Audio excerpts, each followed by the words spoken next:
Bora falar de Champions League? Já chega deixando seu like e se inscrevendo no canal para ter mais conteúdos assim. Vou começar pelo jogo mais legal de se acompanhar dessa quarta-feira de Champions, que foi Paris Saint-Germain 4, Manchester City 2.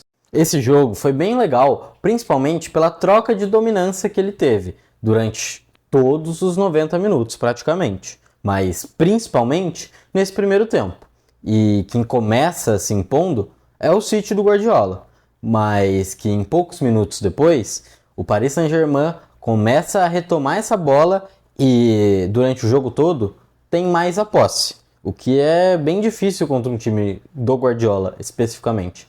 Mas o Luiz Henrique consegue essa façanha. E o PSG no primeiro tempo foi bem mais perigoso. Além das chances que são contabilizadas pelas estatísticas, no último lance teve um gol anulado de Achraf Hakimi, que estava milímetros impedido. Um pedaço do joelho à frente do defensor Citizen. Como foi bem trocado realmente esse início de jogo, foram 3 grandes chances para o Paris e 2 para o City. 8 finalizações para o Paris e 4 para o City. Na verdade, o Paris Saint-Germain foi até melhor nesses primeiros 45 minutos, assim como no jogo todo. Mas aqui nessa primeira etapa, a discrepância não é tão grande assim. Por exemplo, o City teve mais escanteios até, e o XG é 0,75 a 0,53. Então, vamos dizer que tá parelho. Para a volta do segundo tempo, foram feitas 3 alterações, e 2 delas foram extremamente cruciais para a definição dos placares finais do jogo. O Lee saiu para a entrada do Dembélé, do lado do Paris, e Rico Lewis entrou no lugar do Rúben Dias, mas esse não foi a coisa mais relevante, e sim a entrada do Jack Grealish no lugar do Savinho. Quem abre o placar nesse segundo tempo, na verdade, foi o City, em 5 minutos, com Jack Grealish, após uma boa jogada pela direita, em que Bernardo Silva recebe, faz a finalização, Donnarumma consegue a defesa, mas o Grealish toca para dentro no rebote. E quem amplia 3 minutos depois é o próprio Manchester City, com o Haaland, de um cruzamento rasteiro vindo da esquerda, buscando a marca do pênalti ali para um jogador que viria para fazer a finalização, mas que acaba desviando na defesa do Paris e sobra livre para o Haaland tocar para dentro e marcar o 2-0. O Paris é quem toma as rédeas da partida a partir de então, e com o Barcola num golaço que consegue dar uma caneta no seu marcador, e como os times do Guardiola costumam jogar sem sobra na marcação, avança muito rapidamente pela esquerda, sustenta essa condução de bola, contato e toca para o Dembélé finalizar sem goleiro na área. E assim o Paris consegue diminuir a vantagem do City. E esse gol lembrou muito um outro gol que o City sofreu pelo mesmo motivo, aquele do Vinícius na Champions de 22-23. Você lembra? Na verdade, pode ter sido da 21-22. Eu não me lembro ao certo. Mas o que pode ter certeza é que o Manchester City às vezes sofre gols assim, principalmente quando tem um jogador que tem tamanha velocidade e capacidade de drible. Só que dessa vez, o Barcola tocou para o Dembélé fazer a finalização. Então o que acontecia era o seguinte, após esse gol do Barcola, o Paris Saint-Germain tinha 35 minutos para arrancar essa vitória na raça, de virada. Porque assim, a partir do segundo gol do City, sinceramente, a equipe do Guardiola parou de jogar. E não criou praticamente mais nada assim de muito relevante e não foi efetiva, com certeza. O Barcola não se contentou em apenas dar uma assistência, mas também de fazer um gol. Dessa vez, o João Neves, pela entrada da área do lado esquerdo, dá um chute que foi um canhão em direção ao gol do City, que bate no travessão e volta para o Barcola marcar livre. E assim, o jogo é empatado. 10 minutos depois desse gol, o Paris ainda estava pressionando. O Dembélé consegue uma bola na quina da pequena área para finalizar. E ele chuta de direita num tirambaço e acaba pegando no travessão. Só que dessa vez ninguém consegue concluir no rebote. E essa é só mais uma demonstração de que o Paris seria o time do jogo. Pelo menos no segundo tempo. E de forma bem nítida. Ficou claríssimo que o Manchester City do Guardiola foi dominado. As estatísticas, inclusive, mostram muito bem isso. Só no segundo tempo foram 18 finalizações do Paris, 5 chances claras e 2 XG. Além, é claro, de 7 escanteios e vários cruzamentos na área do City. E num desses cruzamentos, numa bola do Vitinha, o João Neves consegue, de forma livre e até meio esquisita de como o Manchester City fez a defesa dessa bola parada, cabecear para dentro do gol e virar o placar, enfim, 3-2. Para finalizar as alterações no placar e fechar o 4-2, Gonçalo Ramos faz um gol que teria sido anulado em campo, mas que o VAR confirma. Por quê? Eu te explico. Porque o defensor do City dividiu de cabeça com o Hakimi, jogador do PSG, uma bola. Só que o Hakimi não toca nela. Então, mesmo o Gonçalo Ramos estando em posição de impedimento, como ele recebeu a bola de um jogador adversário, esse impedimento não se confirma. E assim, ele pode finalizar para o gol e fechar o placar em 4-2. Numa bela atuação do time do Luiz Henrique, que conseguiu o resultado que merecia e que precisava também. Porque o Paris Saint-Germain, ao início do dia de hoje, era o primeiro time fora da zona de classificação para os playoffs, ou seja, eliminação direta. O do Real, que também precisava de um resultado contra o fraco RB Salzburg para poder, enfim, se garantir nos playoffs e tentar, de forma quase que sonhadora, uma vaga nos 8 primeiros colocados, o que daria acesso direto à fase de oitavas de final. E não teria que jogar uma fase eliminatória a mais com outro time para poder então se classificar para as oitavas caso ganhe. O Salzburg começa melhor. Os 10 primeiros minutos de jogo, o Real parecia bem nervoso e o Salzburg se aproveitou disso e teve o placar do 0-0 tranquilo por uns 10 minutos. A partir de então, o Real Madrid começou a criar suas oportunidades. E quando você tem Bellingham, Rodrigo, Mbappé e Vinícius criando oportunidades contra um time que tem suas fragilidades defensivas, você percebe nitidamente que muito dificilmente não vai sair um gol. E não saiu só um, como saíram 5, né? Vamos falar do primeiro deles então. Uma participação dos 4 do trio. O Mbappé toca uma bola para o Vinícius, que consegue pela esquerda arranjar um espaço e fazer um cruzamento que iria em direção ao Rodrigo ou ao Bellingham, ficou essa dúvida. Mas o Bellingham tenta dominar a bola, acaba tocando nela e a bola sobra perfeitamente no pé do Rodrigo para que ele pudesse fazer o primeiro gol do Real.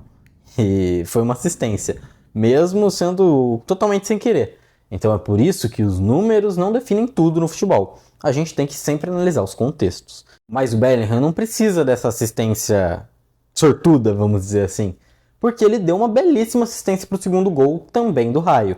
Tabela com o Rodrigo e, num toque de calcanhar, desmonta a defesa e deixa a bola perfeita para que o Rodrigo sequer precisasse dominá-la. E chega batendo e mandando no canto oposto do goleiro. Um chute bem forte, totalmente indefensável. No primeiro tempo, mesmo esse gol tendo saído faltando uns 10 minutos para o fim, deu tempo ainda de ter mais uma polêmica, que foi o cartão do Vinícius Júnior por simulação de pênalti.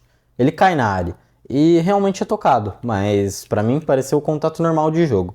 Como o VAR não pode revisar esse tipo de lance para chamar ao monitor o árbitro para retirar o amarelo, então realmente o Vinícius fica fora da última rodada da fase de Liga da Champions. Rodada que seria crucial para o Real Madrid tentar ambições maiores. Eu falei do Vinícius nesse primeiro tempo, mas o seu brilho real veio aparecer no segundo.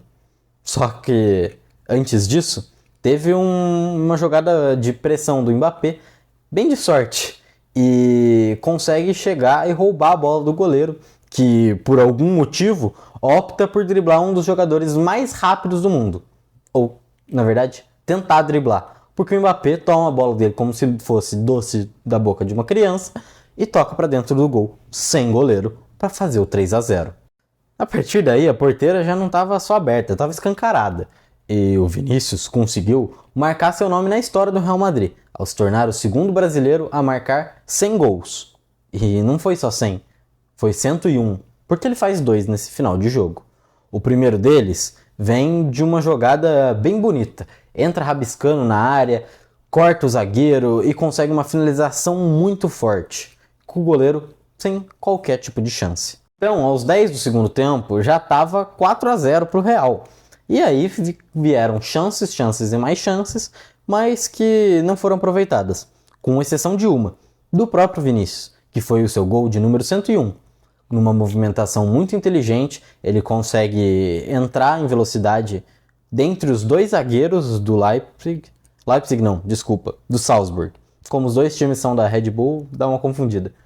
Mas nessa jogada ele entra em velocidade, consegue cortar o zagueiro novamente e tocar na saída do goleiro, fazendo assim o seu 7º gol na Champions. E olha que ele ficou de fora de algumas rodadas. Mesmo assim, é um dos líderes em participação. Ainda deu tempo nos últimos 5 minutos de jogo do Salzburg fazer um golaço de voleio, mas que não alteraria em nada esse placar, né? 5-1 de um Salzburg já eliminado, então assim, realmente é insignificante.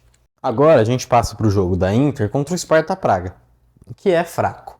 E a Inter sequer fez muita força nesse jogo, sinceramente, e perdeu umas boas oportunidades sem muito motivo, assim, aparente.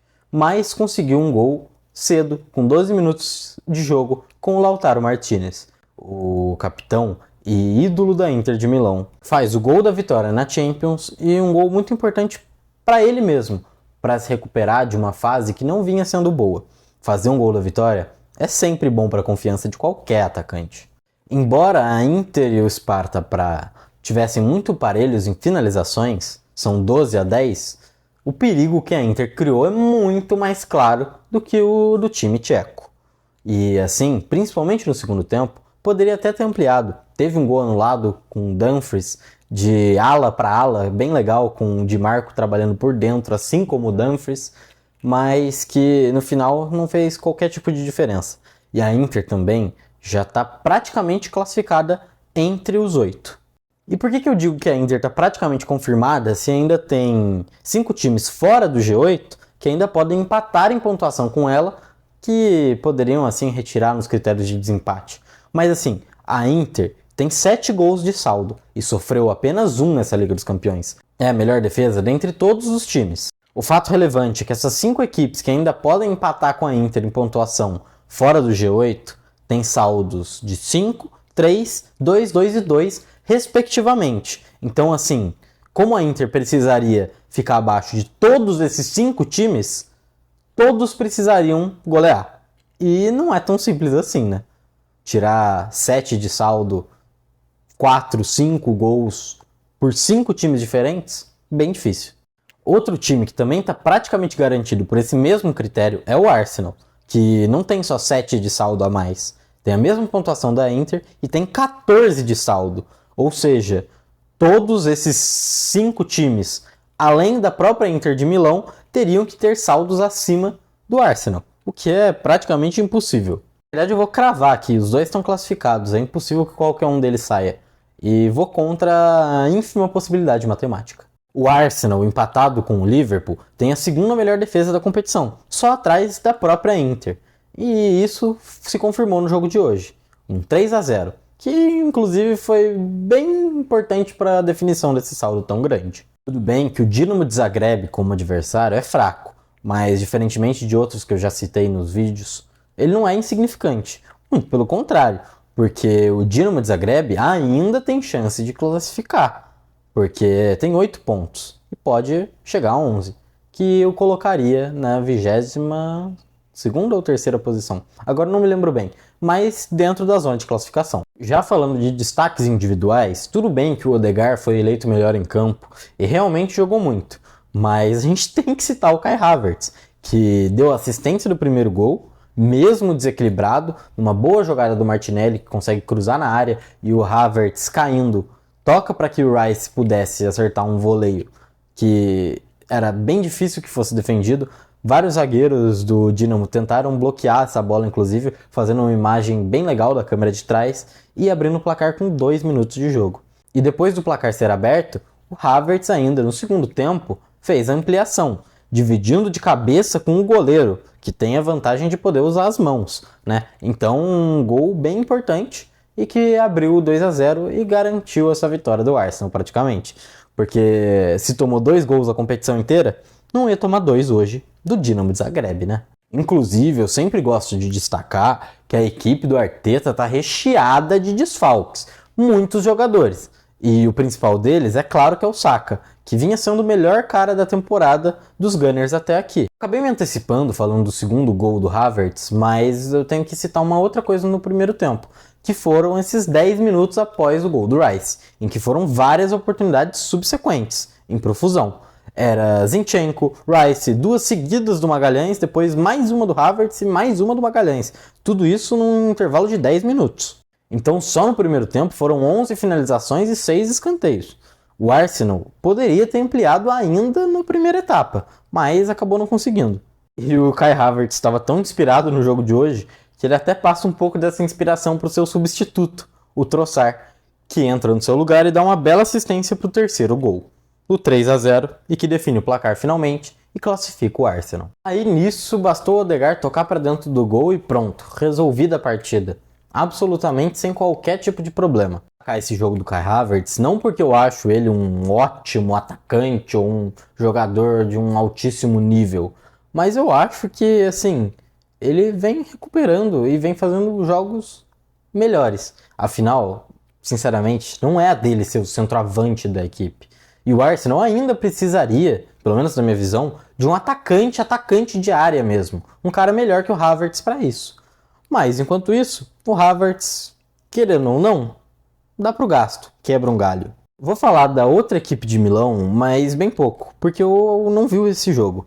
Então, eu só vou citar a pintura do Rafael Leão nessa vitória por 1-0. Puta, que golaço! Como ele desconcerta totalmente a zaga do Girona. E consegue um gol chutando bem forte e um placar importantíssimo para o Milan, que também chega aos 15 pontos e encaminha muito bem essa classificação. Vou falar de um jogo que tinha uma galera comemorando até os últimos 5 minutos, que era Celtic 1 e Young Boys 0. Mas até então tava 0-0, com o Celtic perdendo um pênalti. E poxa, Celtic, não dá para bater um pênalti dessa forma. Tudo bem que foi mérito do goleiro de acertar o lado, mas assim, fraco no meio do gol e sem conseguir deslocar o Keller. Aí, pra tristeza do City, Shakhtar, Dinamo de Zagreb e companhia, o Celtic acaba conseguindo a vitória no finalzinho contra o Young Boys, que, volto a falar, é bem fraco. O Bayern teve 10 grandes chances, 30 finalizações, 80% da posse de bola e 2,8 XG. Eles não conseguiram fazer a bola entrar. E dessa vez não foi demérito de algum tipo de mecanismo da equipe, mas sim dos jogadores que acabaram não conseguindo finalizar da forma correta. E o Feyenoord, muito que bem, agrediu o Bayern de Munique nos contra-ataques. Se você vê no SofaScore o gráfico de dominância de jogo, é uma parada impressionante.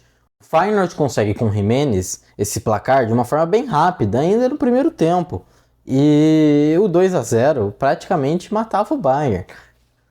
Tudo bem, o Feyenoord se defendeu bem, mas assim, tem que fazer um gol, tem que achar uma forma de furar essa defesa. Tudo bem que esse tipo de jogo acontece, mas assim, o Bayern já vacilou bastante nessa Champions. Perdeu pro Aston Villa num jogo que foi até um pouco melhor, tomou de 4 do Barcelona e agora isso, tomar de 3 do Feyenoord. Tudo bem que é um time competitivo, mas assim, esse Bayern vinha atropelando na Alemanha, fazendo gols em praticamente todos os jogos. Se eu não me engano, o Bayern não passou em branco em nenhum jogo da Bundesliga. E agora passa em branco nesse jogo tão importante de Champions. E muito provavelmente vai ficar fora do G8.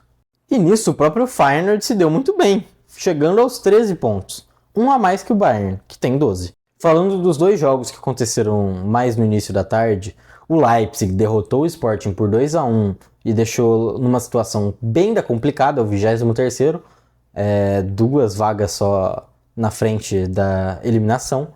E assim, o Leipzig já estava eliminado faz tempo, entrou com algumas alterações. O time é forte, beleza, mas assim, a vontade de ter esse jogo tinha que ser totalmente do Sporting. O Leipzig não tem nada que disputar ali.